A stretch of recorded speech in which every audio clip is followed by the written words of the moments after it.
Hello boys and girls, this is Mr. Kizik, and in this video we're going to be talking about the next two triangle congruencies, ASA and AAS. Okay? So I'm going to talk here. I want you to write this down in your notes with SSS and SAS, and pause the video for yourself so you can copy down notes. So ASA, or angle side angle, was one of the other explorations that did work that only yielded one type of triangle. This one says if we have two angles and the included side are congruent to two angles and included side of another triangle, then the two triangles are congruent. So then the picture shows, okay, we have two angles, and now this time the sides between them, ASA. The next one is AAS, or angle side theorem. This one says if we have two angles and the non-included side are congruent to two angles and the non-included side of another triangle, then the triangles are congruent. As we see here, AAS. Now in this case here, it doesn't matter which side is marked for on the angles here, just as long as it's after the two angles. And then the other two explorations that you did, they yielded actually a second different triangle, or AA, or sometimes called AAA, and an SSA. These two did not work. So in other words, if you're doing a problem, you have seen this already, where three angles are congruent or two sides and a non-included angle, we would say that there's not enough information to say that the two triangles are congruent. Alright, so pause the video, copy down the notes here, and then we will move on to your notes practice worksheet. Right? So let's get to it here. Alright, there you go. Let's see.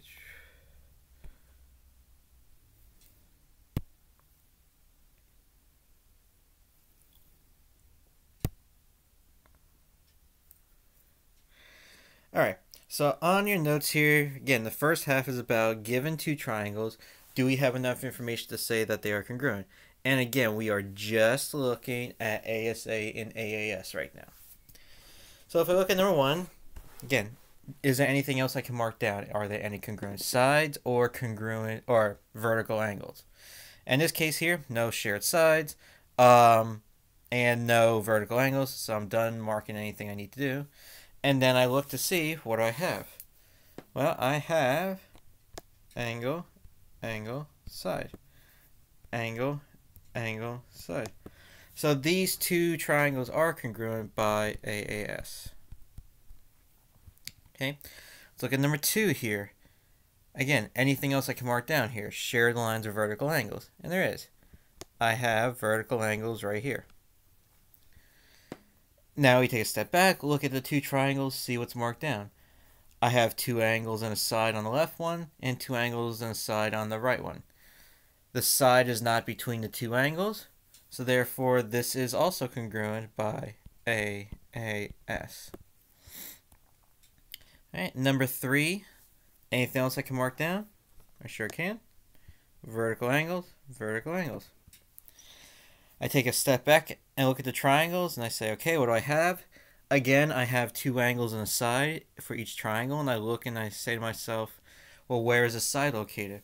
And if you see here, the side is located between the two marked angles. So this one's not congruent because of AAS, but because of ASA. Right? So why don't you pause the video and then try the rest in this upper section, and then unpause it to see if you got the correct answer. Alright, well, welcome back. So for number four, you should have had angle, angle, side. For number five, yes, I can mark down the vertical angles here. So again, I have angle, angle, side. Number six, I can mark down the vertical angles, vertical angles. And this one is congruent by AAS also. Why not ASA? Well, as you can see here, the sides are not between the two congruent angles. So that's why it's by AAS.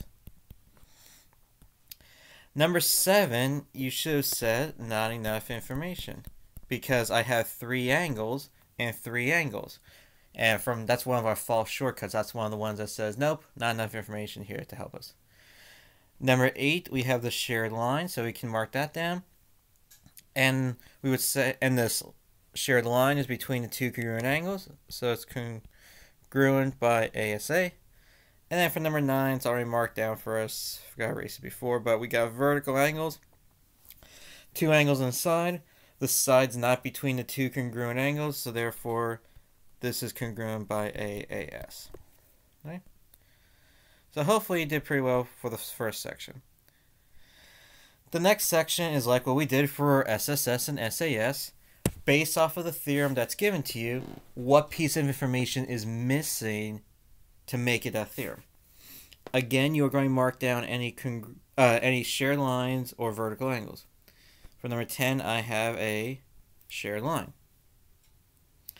So that means I have an angle, I have a side, so I'm missing another angle. Now, where is this angle located, you may ask? Well, if I look here, you want to mark down where you think it might be. Now, if I did it for this triangle here, let's say I marked down the angle right there. Does that make sense? Is that angle side? Well, hopefully you said no, because the side then would be between the two marked angles. So it can't be there. It has to be over here by G. So now I look, the side is not between the two congruent angles, therefore AAS. And what does that have to be here for the other triangle? It has to be at T. So angle G is congruent to angle T. Alright, let's look at the next one, number 11. Nothing else I can mark down, no shared lines, no vertical angles. So I want ASA. So what's marked down here? I've got 2 angles marked down. So I'm missing a side.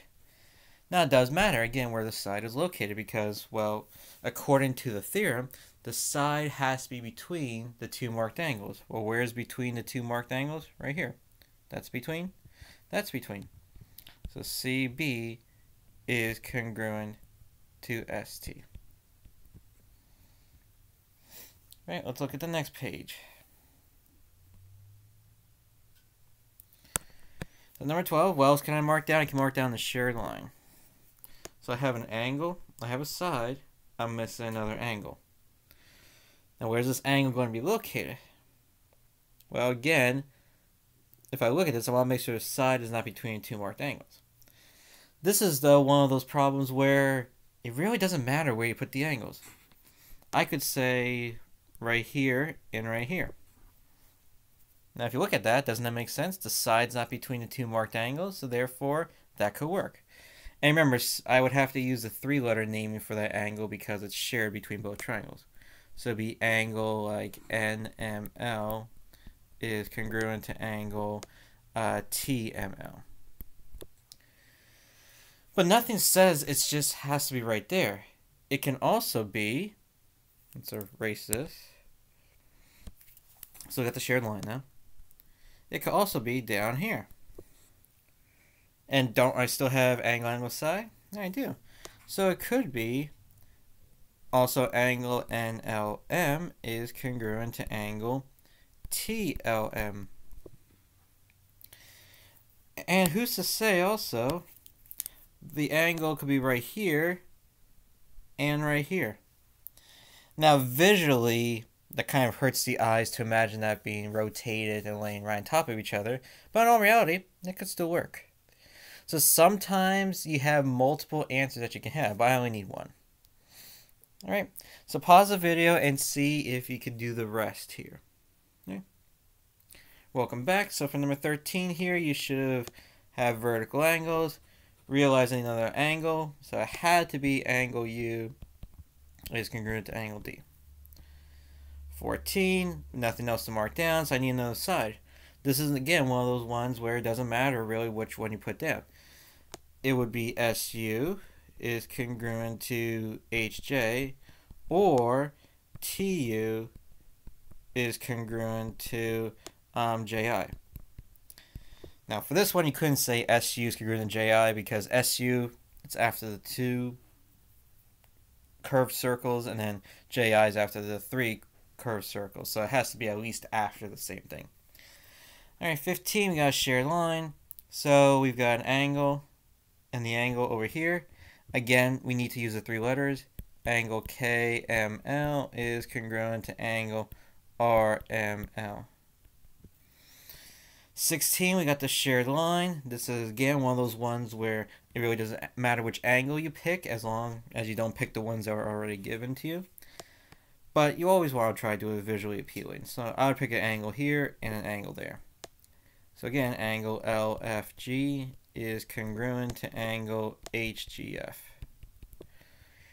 17, we got vertical angles right here. So the sides, see, not there. Sides have to be there and here. So WV is congruent to VC. And last but not least, number 18, vertical angles. I need another angle here, so it has to be right here with G and J. Angle G congruent to angle J. Alright, that is it, ladies and gentlemen. So if you still are confused about a couple of the problems, just go back to the video, look at those problems, and then now, once you feel comfortable with it, you can start on your homework. Again, if you ever have any questions or concerns, please feel free to email me, and you can always ask me during class or sometime during school when we see each other. This is Mr. Kizik signing off.